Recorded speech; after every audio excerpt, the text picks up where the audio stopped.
Hi,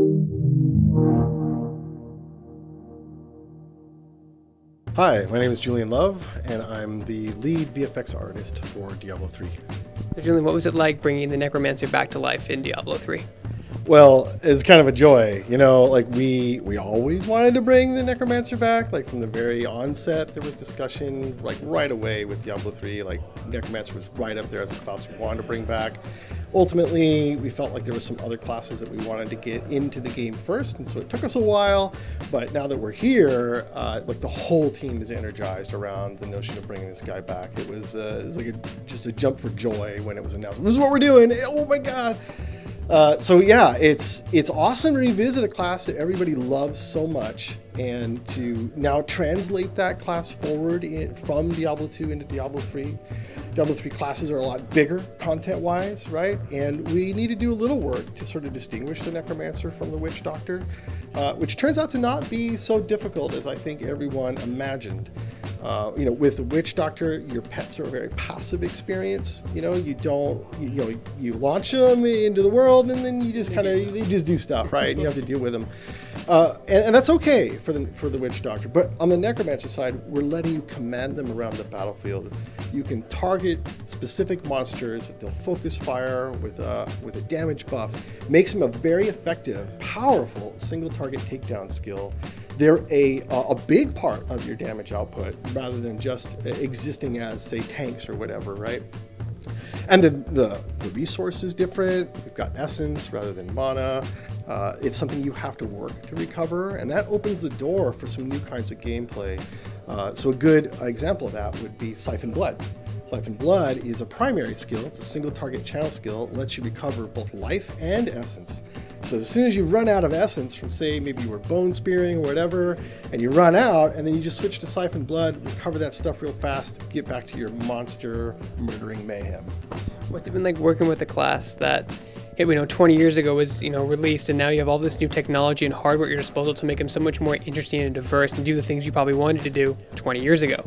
Well, this is the thing. There are a lot of ideas that just were so hard to do in Diablo 2 because it's sprites, and there's a huge particular kind of cost with producing those kinds of assets. But in 3D, it opens up some huge doors. A great example of that would be one of our big AoE skills called Army of the Dead.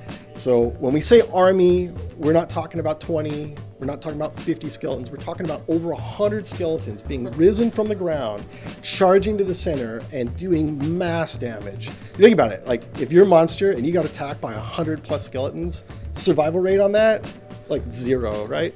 So it's a really awesome moment that you get to have that really reinforces that Commander of the Dead vibe in a way that I honestly think just would have been impossible to do in a previous game.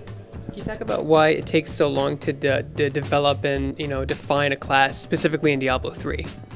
Well, one, they're just big, right? You've got a lot of support elements. It isn't just like, Diablo 2, you made the skills, you made a couple of armor pieces, and you're done.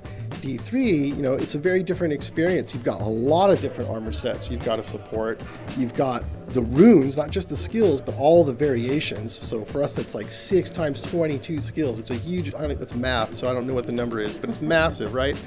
But then you've got all the support stuff in the form of legendary items and sets, and then sets lead to set dungeons. So when you think about what makes a class in Diablo 3, it's actually a tremendous amount of gameplay hooks that feed into all parts of the game.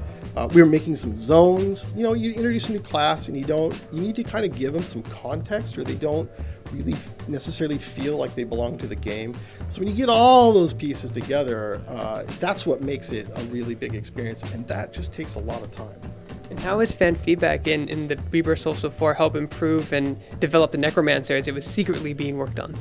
Well, as you can guess, I don't think a month has gone by where we haven't seen some kind of forum post like, I want my Necromancer, where's my Necromancer? And we get it, yeah, that's how we feel too. And, if we could just pop these suckers out willy-nilly, we would we would produce them like that. But looking at all that feedback, and I think just seeing how much everybody loved the class and the particular things that they loved about it, the stuff that was iconic, bone spear, corpse explosion, golems, having skeletons, skeleton mages, just all that stuff that really stood out and made him this like super juicy, vibrant character. That really helps us know when it comes time for us to produce a class, like what we need to hone in on. Now, what's your favorite ability currently for the Necromancer and Reaper of Souls?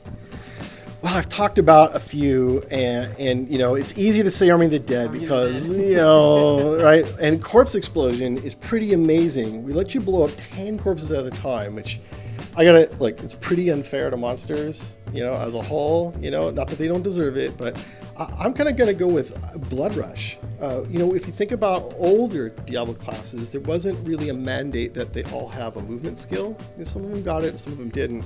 And here, we're able to make sure that with so many skills available that we can cover all of those bases. So I really like Blood Rush because it gives suddenly the Necromancer a kind of mobility that previous Necromancer didn't have. And then the thematics behind it, this idea of just shedding all of your skin and flesh, casting your blood forward, jumping chasms, passing through walls, right? It's a really grim, dark magic vibe applied to a movement skill. I think that's pretty awesome. What do you think it is about Diablo that has had it withstand the test of time these last 20 years? There's so many things.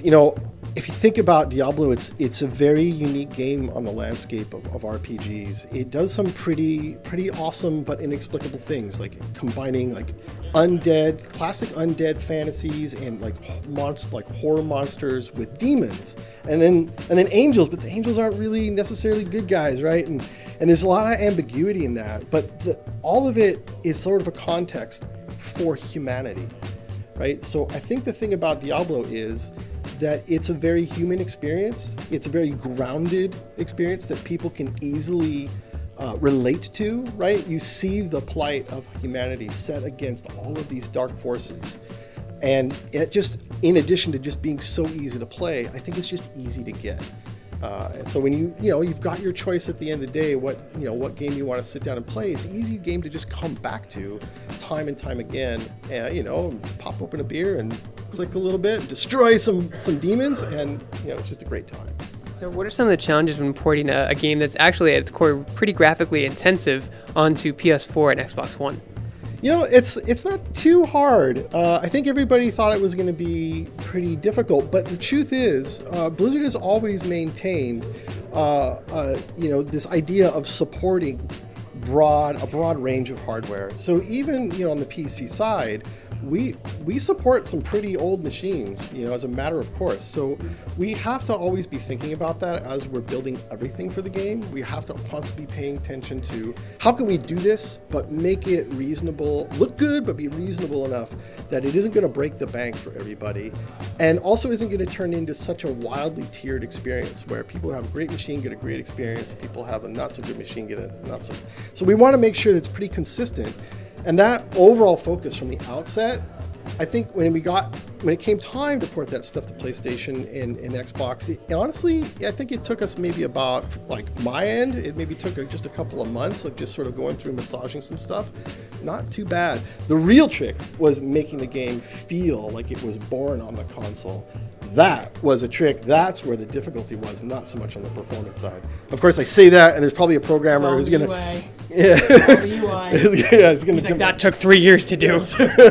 I've definitely made light of somebody's really hard work, but ultimately, I think it was the focus on trying to make it feel like it was born and raised there and was a true console game. That was a trick. No, I played Diablo on PC. When it came out on Xbox, I absolutely loved it because it felt so fluidic, I guess, with the controller. Would you ever add a controller mod or controller support to the PC version? That's a good question.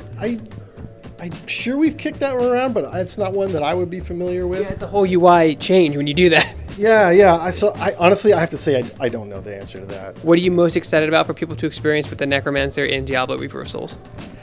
What I really am excited about is that everybody's going to get to come back to this super iconic, super dark, super, honestly, I think the most Diablo class ever, right? And get some of the old and get a whole lot of stuff that's new, right? And get a complete reimagining of the Necromancer experience with all the goodness of the juicy, visceral Diablo gameplay. Those things coming together, I think it's just going to be an amazing, magical time for people.